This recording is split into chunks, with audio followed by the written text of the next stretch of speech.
Anyway, this is the Day Show. We like to have fun on the show, and I hope you're excited to join us this morning. Now to meet my first guest on the show today. She is a rugby player. Do you even understand the game? Who watches rugby here? Oh, you do? You understand it? You also do? It's just two people. The rest of you, what do you watch? All you know is Manchester, Man U, and Barca and all those things. But you don't know much about rugby? Well, we're going to learn a little about it. In fact, to the extent that we have a woman who plays rugby here in Ghana, and she's also an official for the rugby team here in Ghana as well. So please put your hands together for Jacqueline and Sam.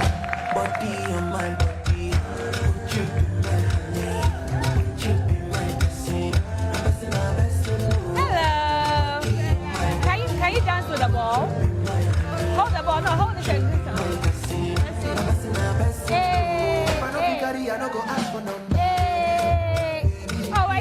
Dancer, so okay. Put your hands together for Jacqueline. You are a rugby player. Yes. You're part of the women's rugby national team. Yes.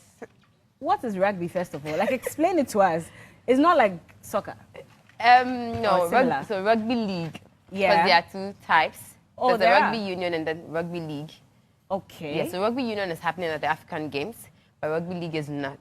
What I play is rugby league. And why is it not the African Games? Maybe we'll get there. When you say maybe we'll get there? We'll get there because there are sports that represent at the African Games. So. Oh, so nationally, I mean, continentally, we don't play the rugby league. We play. Rugby league is played in England, like their championships and all that. But in the African Games, the African it's not Games included. It's not. It's the union, because league started in Ghana in 2012. 2012. So it's not too known like the union. What's the difference? So with the game points, with union, there's this struggle, there's this contest. But league is quite peaceful than the union. Does that explain anything to you? So with the rugby league, we don't contest. When there's a foul and there's a scrum, we have something called a scrum, where we all go in together. We don't contest. Okay. We stay still and the ball is placed. But with the union, it's a struggle. You have to contest whoever pushes the other person. So that is your territory. So you gain territory by contesting. How did you become a women's rugby player? From Legon, University of Ghana, Inter-House. I heard of it when I was playing cricket. During Inter-House, they just needed more people to fit in the squad to play. But the ladies weren't forthcoming. I was like, okay, why not? Let me just give it a shot. I hadn't played before. So playing cricket, I'm like, okay, let me just go for the medal. Because there are only two female teams, Volta Hall, Ikwafo. So whatever it is, you get a medal. Yeah. So my aim was to get a medal. And then there was a first game.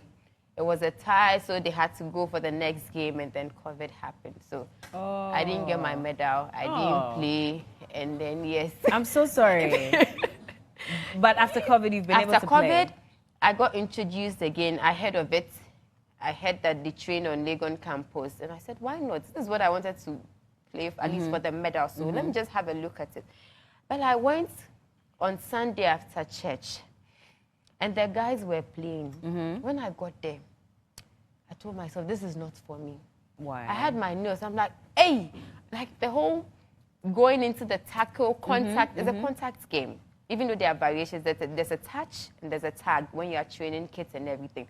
But this is contact, like someone is tackling you, putting you down. And I look at myself, and I'm like, okay, let me think about it. Yeah.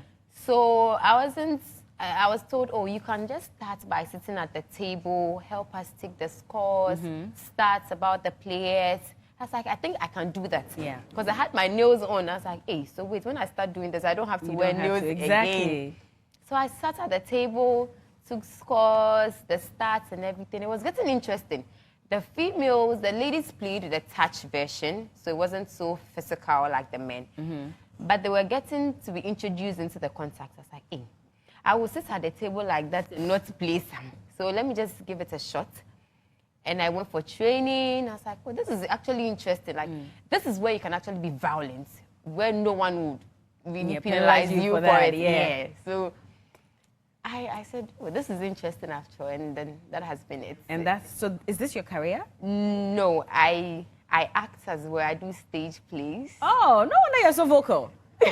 I was wondering, was it rugby that was making you sound... No, I do stage plays as well, yes. That's interesting. So rugby is just like a part-time... Part-time thing. Do you make money from it? I have made money from it, but it's not... I made money from it because I was appointed as one of the match officials for Middle East African Championship. Wow. When was this? Last year. Last year, Ghana hosted that. So there was Nigeria, Cameroon, Kenya, Ghana. We came second. Nigeria won, actually. Yeah. Are you clapping? We came second. Do you still want to clap? Well, at least we tried. Yeah. At least we tried. And I was the only female match official. So that's where I made the money from. Hey, you're rich. Like I said, that's where I made the money from. So are you still an official or? Yes, I'm still an official. I still officiate as and when. This year I haven't because in the beginning, when the year began, I had fractured toes. My toe got fractured, so I. Is it from playing? From training. Oh, I'm so sorry. Yes, thank you. So I'll get back soon, very, very soon. When you fractured your toe, did your parents look at you and say, "Madam, no. This game you are playing"?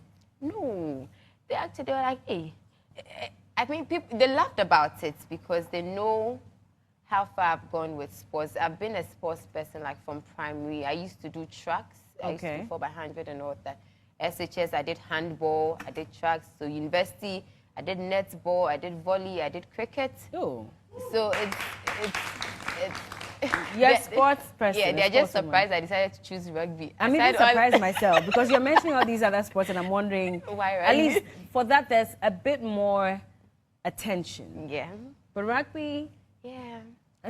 We are trying to make noise about it. And it's a women's team as well. It's not even a men's team that we can say, okay, that's understandable. There's a national team. So we had a friendly in Nigeria last year.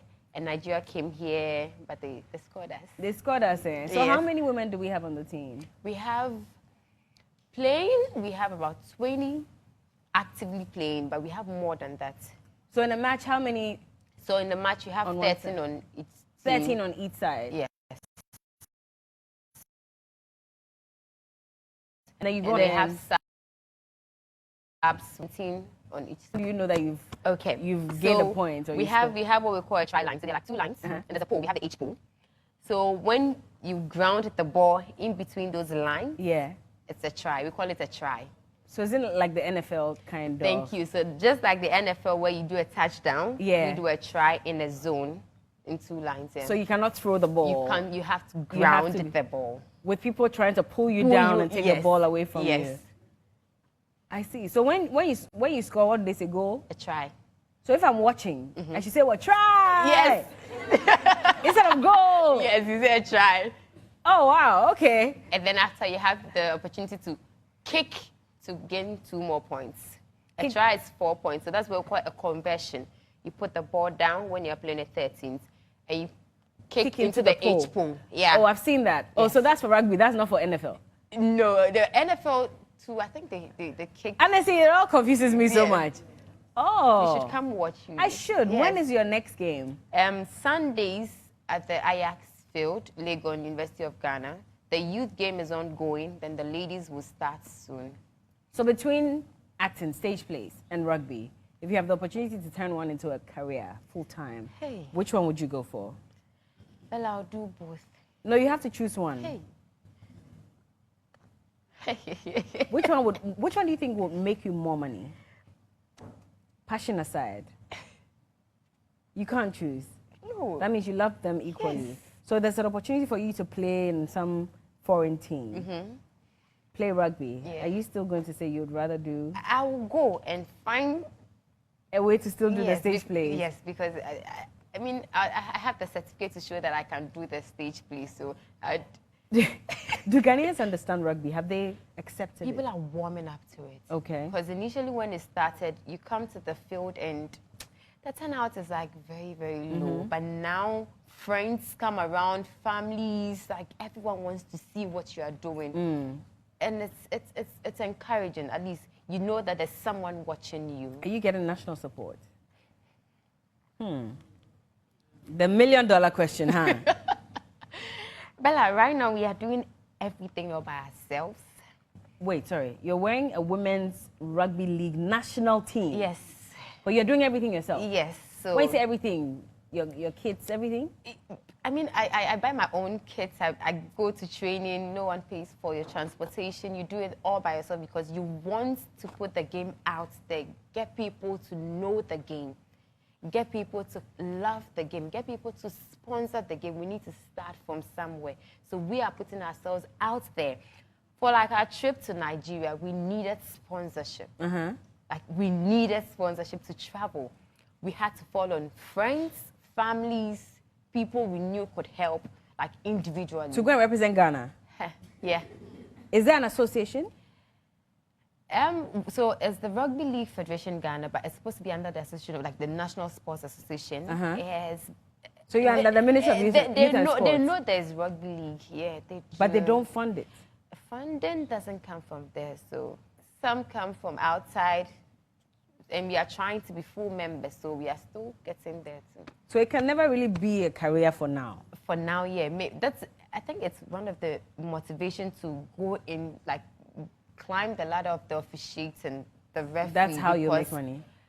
Because being a match official, you can get the appointments to be outside the country, get the appointment. Maybe when another country is playing and you need officials. Okay. At least Middle East African Championship, you can. There's a men's national team. Yes. Do they get funding? Or is it the same? It's the same. For both the men and the women? Women and juniors, like we still push out there, go to people we can talk to, corporate bodies, individuals, talk to them to support us. Have you ever had the chance to, you know, speak officially as a team to the Minister for Youth and Sport? Yes, the heads of the federation, yes, they have, because they went to get the permission to start this in schools as well, to groom. So it is known. So there's a plan to groom students? Yes, we have. With whose money? God will provide. But this is very disturbing. Yeah. Wow. Yeah. Not even a penny. Like, I'm just trying to make sure. Maybe I don't know exactly, but I mean. But your team, like your jerseys. For the ladies, and we solicit from outside as well. People sponsor, they send out their jerseys, their kits to us and all that. I can talk for myself because of the women's game we played in Nigeria. Yeah. Like, I went to one of my bosses, who's like, oh, say, I'm traveling. He knows I play rugby. So I told him, oh, we are traveling to Nigeria. And then he was like, okay, but why didn't you tell me earlier? But I was like, okay, let me see. I was just a bit holding back because you are part of the group and at least they should be able to push you. So I went and they funded it. So I'm really thankful to them because they were able to push me to go play. So, this is confusing for me. You have the opportunity to speak to officials. What would you say they should do for your team? It's my team. I think. What do you really need as a team? Funds, money. Okay. To be able to accommodate people. There are a lot of people who want to play this. But someone will come to the field and be like, no one is even going to pay me. Yeah. No one is paying for my transportation. So why should I kill myself for this? But if there's that support coming in and you know that at the end of the game or maybe after the championship, you know you're going with a cash prize, we know you're getting some kits, some headgears for your club and all that, you'll be motivated to do more. Yeah. But right now you're not. Right now, people come because they love the sports and they want to get it to that level where it gets so attractive, people want to come and just tap in.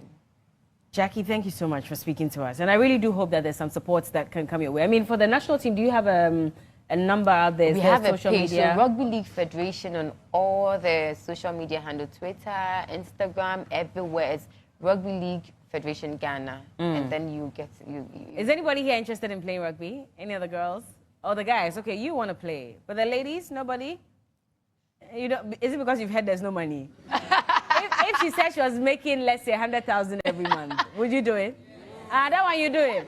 I see. Well, I do hope that there's some support that can come to you, Jackie. But thank you so much for speaking to us. And I'm looking forward to seeing you play. Yes. I have to come one of these days. Yes. Once I will. the table is out, I'll let you know. You let me know. And come and play. Deal. Well, Jacqueline Ansa, she is the first female match official for rugby in Ghana. Yeah. And of course, she's a rugby player as well. Thank you so much for joining us. When we get back,